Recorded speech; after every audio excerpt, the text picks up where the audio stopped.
Welcome everybody to a class on the Oxford comma. Now you might be surprised to hear that the Oxford comma is not recommended by Oxford. I was certainly surprised to hear this. You can see that this is the University of Oxford style guide, and I was really rather surprised to read the following. Note that there is no comma between the penultimate item in a list and the and or unless required to prevent ambiguity. So there you go. Oxford University are saying pretty much the same as Cambridge here, and are saying you shouldn't put the comma in before the and in a list of 3. Yeah, look at that big cross there. He took French, Spanish and maths A-levels. They don't want to see a comma there, not even in Oxford. Now that really surprised me because it is sometimes referred to as the Oxford comma, and I assumed it was called that because Oxford always put it in. But they're saying no, not unless it's required to prevent ambiguity. Now quite often it's required to prevent ambiguity because quite often the elements in your list are not just one word, and that's why I think you'll most of the time see it in there anyway. But I'm going to show you that the books that we have here, that I have PDFs of, they certainly do this. They certainly do use the Oxford comma all the time, as far as I can see. And so I do find this information quite surprising and a little bit suspicious, a little bit suspect.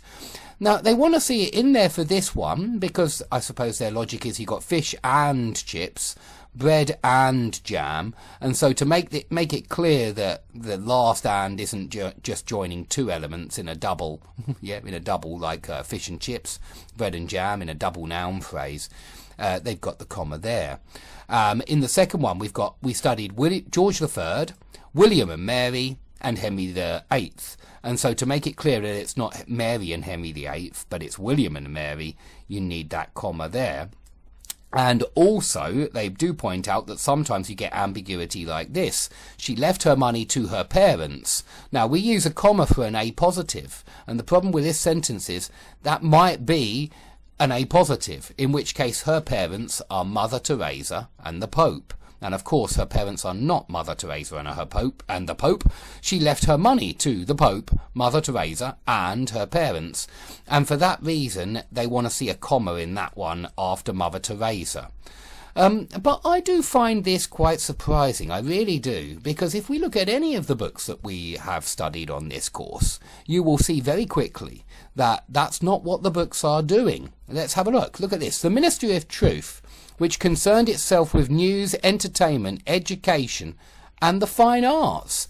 There's very clearly a comma before the and there, and I don't really think it's solving any kind of confusion or ambiguity. I think that's really clear of news, entertainment, education and the fine arts. I don't see how it could be a simpler list. I really don't.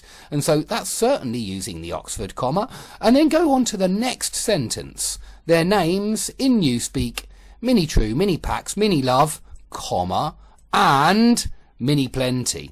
Now I'm sure everybody here agrees that there is nothing ambiguous about that list.